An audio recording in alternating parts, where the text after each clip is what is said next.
किसान साथियों राम राम। आशा करता हूँ आप सब ठीक ठाक हो। साथियों, मैं आज आपको एक बहुत ही महत्वपूर्ण विषय के ऊपर वीडियो बनाकर भेज रहा हूँ। और ये वीडियो आपसे विनती करता हूँ कि आप धीरे धीरे चला करके अपने कॉपी पेन लेकर के अपने घर पर लिख करके उसके बाद में विचार करके देखें कि क्या हम सही दिशा की ओर जा रहे हैं। साथियों, मैं आपको बता देना चाहता हूँ कि मैं हर समय ये प्रयास करता हूँ कि किसान की बचत कैसे की जाए, किसान की आंखें कैसे खोले जाए ताकि किसान मरने से बचे।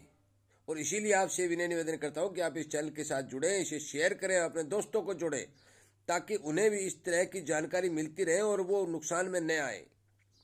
साथियों, यदि हमारा इसी तरह से सिस्टम चलता रहा तो आप मान के चलो कि थोड़ी बहुत जमीन जो हमारे पास बची हुई है वो भी चली जाएगी। मैं वास्तविकता आपको बताने जा रहा हूँ और मैं आपसे हाथ जोड़ के विनती करता हूँ कि आप कॉपी पेन लेकर कृपया करके एक बार लिख लीजिएगा तो आपको सारा सिस्टम समझ में आ जाएगा। साथियों, आजकल जमीन जो है, किसान बहुत से छोटे किसान हैं जो ठेके पर ले रहे हैं और आप सभी को पता है कि पूरा का पूरा काम जो है वो मशीनरी से हो रहा है, मजदूरी से हो रहा है। क्योंकि पहले वाला संगठन 5-5, 7-7 आदमियों का संगठन जो है किसान के घर में नहीं रहा। एक या दो आदमी रहा है। एक या दो आदमी या पानी लगा सकता है, या स्प्रे कर सकता है, या कोई डोली बांध सकता है, या कोई खाड़ संभाल सकता है, परंतु कटाई और कढ़ाई जैसी काम एक आदमी नहीं कर सकता। जिसलिए किसान को पूरी की पूरी जो सिस्टम है वो मेहनत मजदूरी के ऊपर निर्भर रहना पड़ता है। और ठेके ली हुई जमीन के ऊपर यदि किसान मजदूरी लगाता है तो मैं आपको बताने जा रहा हूं कि उसकी बचत कितनी है। इसलिए कृपया करके इस बात को इग्नोर नहीं करें, ध्यान से सुने। प्राय देखा गया है कि ठेके लेने वाले किसान गेहूं और नरमा की खेती करते हैं और गेहूं और नरमा के भाव को भी बड़ा माना गया है और इस खेती को टॉप में माना गया है। तो मैं दोनों ही चीज़ों का विश्लेषण आपको बताना चाहता हूं कि गेहूं की पैदावार कितनी है और नरमा की पैदावार कितनी है। अब देखिए, सुनिए, मैंने लिख रखा है, मैं आपको समझाने की कोशिश करूंगा। गेहूं की बात पहले कर लेते हैं।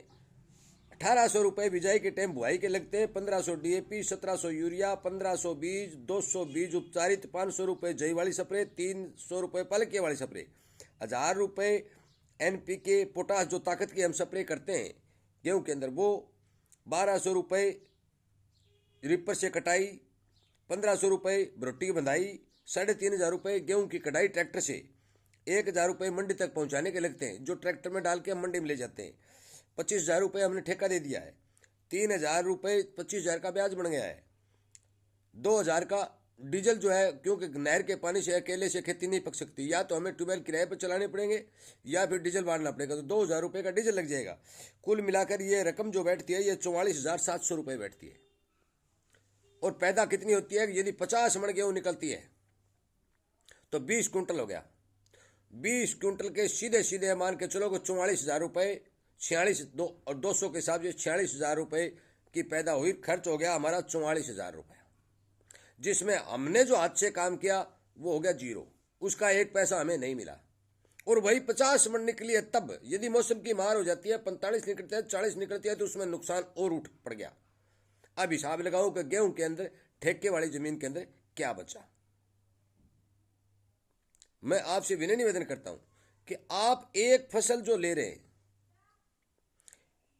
गेहूं के ऊपर तो ग्वार की बिजाई होगी, ग्वार 5 मणी हो जाएगा, 7 मणी हो जाएगा, 10 मणी हो जाएगा, और उसका बटेगा भी क्या? 5,000 रुपये में यदि 7 मण ग्वार होता है तो 3 कुंटल ग्वार हो, 15,000, 12,000 रुपये उस पर खर्चा लग गया। यही हाल नरमा का है। नरमा के ऊपर देखोगे आप तो मैं नरमा का जोड़ के आपको दिखा देता हूं। नरमा के अंदर गहरी जुताई पहली तोती या पलाव जो भी है किसान जरूर लगाता है गर्मी के अंदर। 1,200 रुपये गहरी जुताई के लगते हैं। उसके बाद में उसके ऊपर एक एरो मारेगा तो डगल फूटेंगे, 600 उसके हो गए। 600 रुपये गिल्ले में कल्टीवेटर वाले हो गए, 600 रुपये उसके बिजाई के हो गए।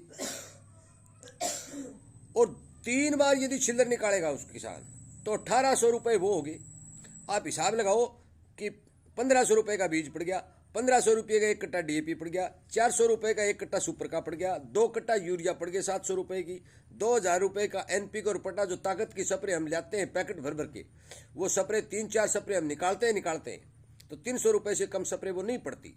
लगभग 2,000 रुपये की वो बढ़ जाती हैं, पता नहीं चलता। 3,000 रुपये का जहर हमारा उस खेत में पड़ जाता है।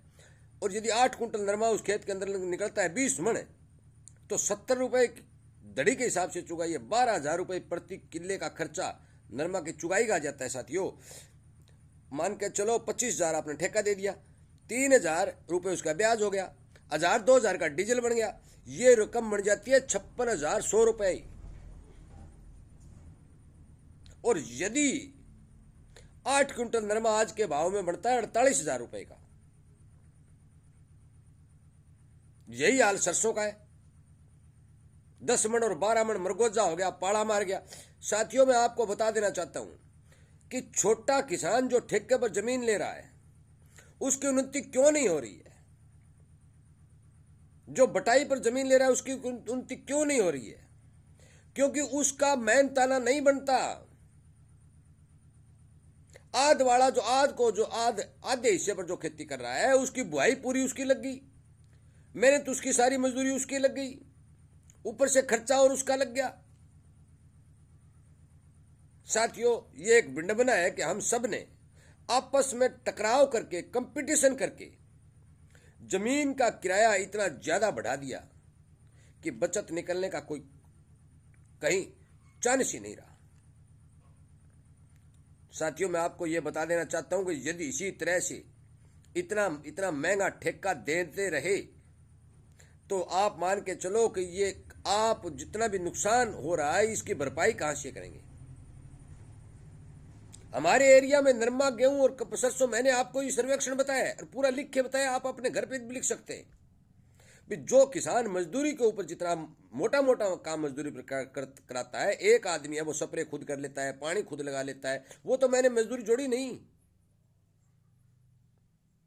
खाल संभालना है, छोटा मोटा और काम करना है, वो मैंने नहीं जोड़ा। मोटा मोटा जो काम हम मजदूरी से करवाते हैं, मैंने वो सर्वेक्षण करके आपको बताया है कि ये बचत निकलती है नरमा, गेहूं और ग्वार सरसों के अंदर, जहां इन 4 जिनसों की खेती होती है। साथियों आप विचार करके देखिए कि यदि इसी तरह से हमने ठेके पर जमीन ली तो ठेके वाला तो अपनी जमीन लेकर चला गया, उसका तो पैसा पूरा हो गया, पर लेने वाले के अंदर आ जाएगा, ओले गिर जाएंगे, जखेड़ा आ जाएगा, पाला मार जाएगा, गेहूं गिर जाएगी, गुलाबी सुंडी आ जाएगी। अब आप विचार करके देखें कि क्या हम सही रास्ते की ओर जा रहे हैं।